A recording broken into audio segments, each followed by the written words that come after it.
Hey guys, so today I'm making a Q&A video. I left a picture on my Instagram and asked you guys to leave me questions about traveling and told you that I would answer them in a video, so this is the video. And yes, I am currently in my van that I'm living in right now in New Zealand. It's nothing fancy, but yeah, so here I am. I'm just gonna jump into this and try to go through all the questions. A lot of them are kind of repeats, so if I answer one of them, I'm only gonna answer the same question once, basically. Alright, so the first question is, would you consider living in a tiny house in the future since it's similar to living in a van?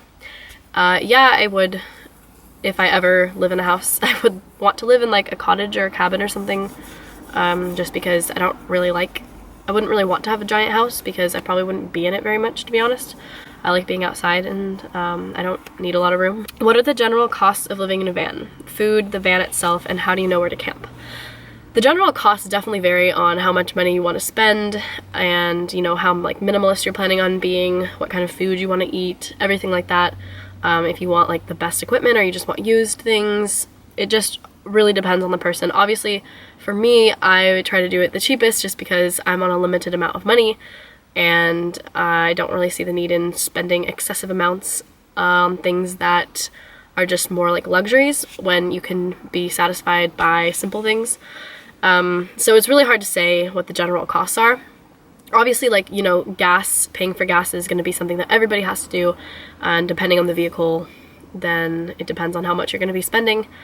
The van itself, it depends obviously on the type of van you're getting. This van was used by backpackers as well, and it was about $1,800, and then there were like some mechanical costs as well. But yeah, it all depends on what you want to get, really. And how do you know where to camp? That is a good question.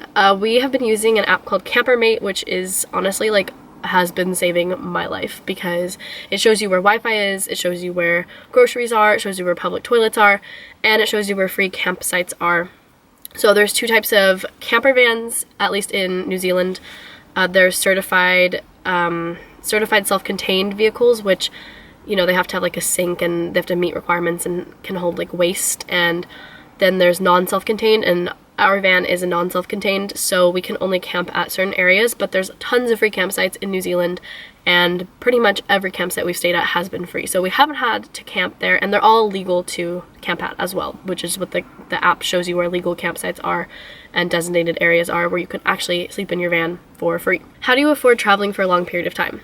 It's pretty straightforward. I've gotten a lot of questions about how I've been financing traveling, and I was thinking of making a separate video about it, but honestly it's like the simplest thing, and I don't, you know, have someone sponsoring my trip or anything like that. I'm really not making, you know, like, I don't have like an income other than YouTube, but it's not like, you know, like a real income like if I was actually having a job.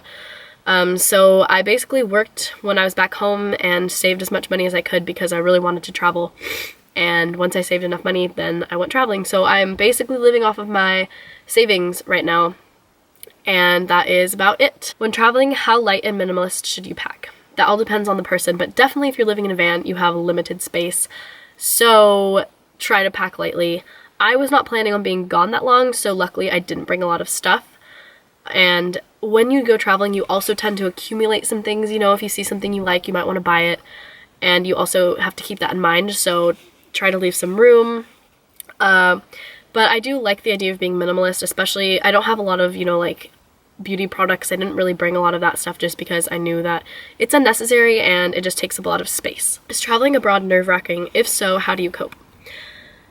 It depends on the person. For me, it's more exciting than nerve-wracking. I wasn't really nervous at all when I came to New Zealand, and it was only my second time being on a plane and my second time being in a country, like a foreign country, and the first time I'd ever gone traveling alone.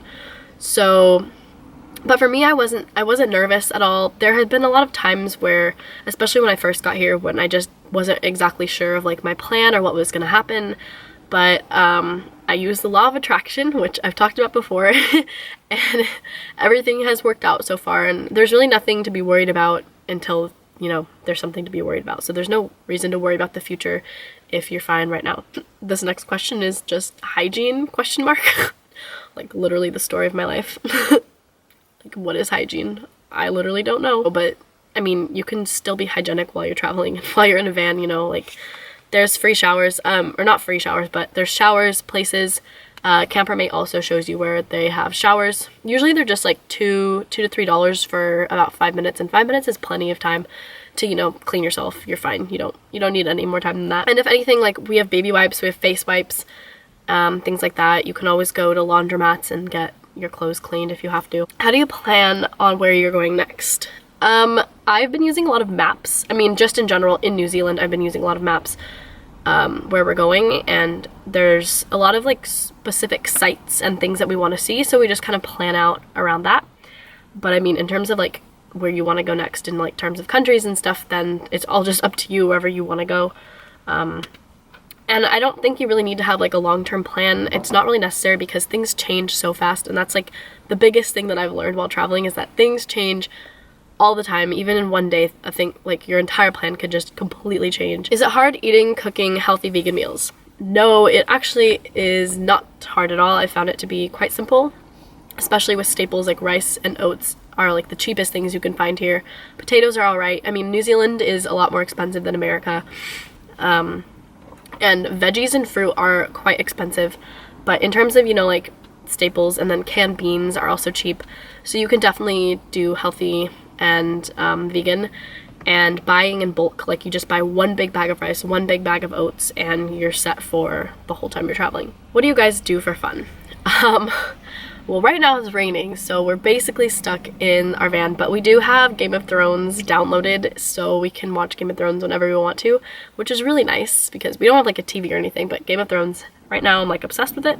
I know I'm a little late, but yeah, we've been watching that just at night and stuff. Obviously, we're not like sitting in our van all day. If it's a nice day, we go for hikes. If there's things we want to see, we drive to like waterfalls and sites, and basically we're on the road, so we're traveling. Play chess. Play chess. We've been playing chess. We have a Monopoly game. We've been reading a lot too, and yeah, I mean, it's really not that hard to be entertained by, like, you know, just being in nature and the simple life. The biggest challenge that you've come across while living in a van, and something that was easier than you expected. It's a good question. The biggest challenge. Yeah, I think one of the biggest challenges is when it rains, and when it's raining, which it did the first week we were living in the van. It was just raining the whole time. You're basically stuck in the van. I mean, of course you can get wet, but once you're wet, then your clothes are wet, and there's not a lot of places to hang it to dry. When it's wet outside, you're living in the van. So when it rains, it's a little bit of a challenge.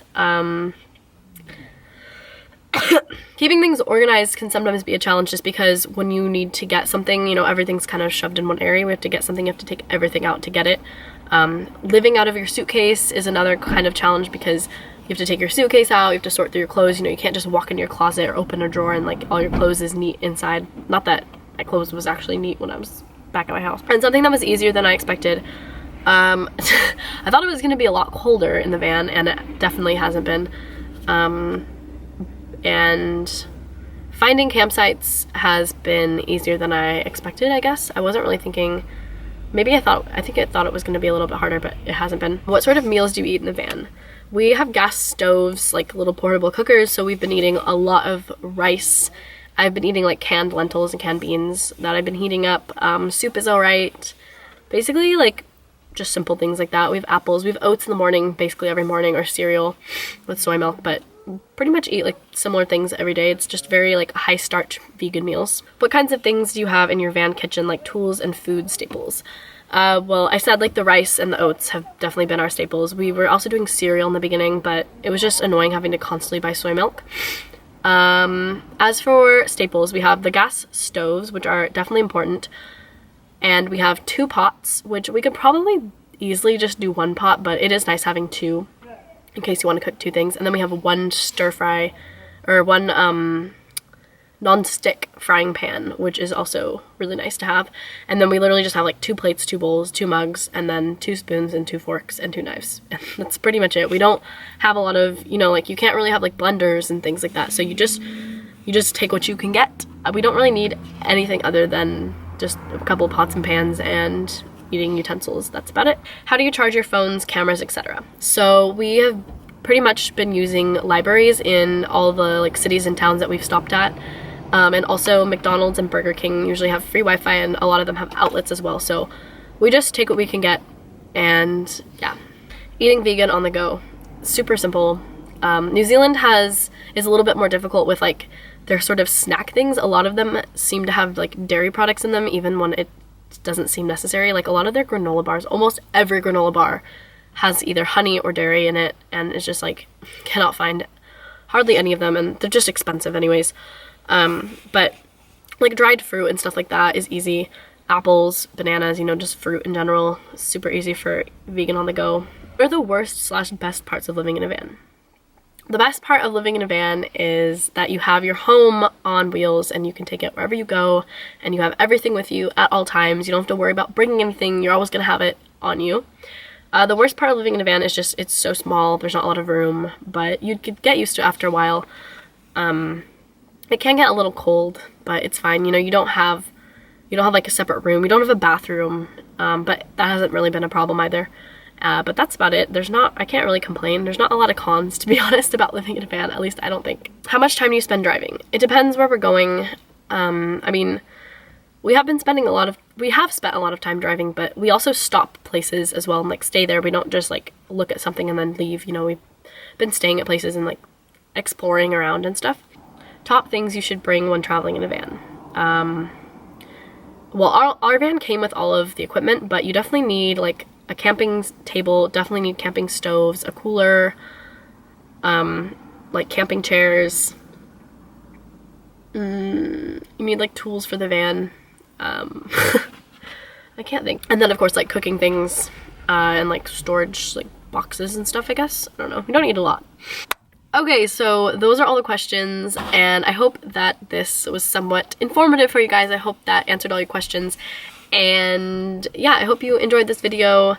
I will probably be making more travel videos. If you guys have any other questions, leave them in the comments below, or any other video ideas that you want me to make, keeping in mind that I'm in a van and have limited resources to do certain videos. But yeah, that's it. So I hope you guys liked it, and I'll see you guys soon.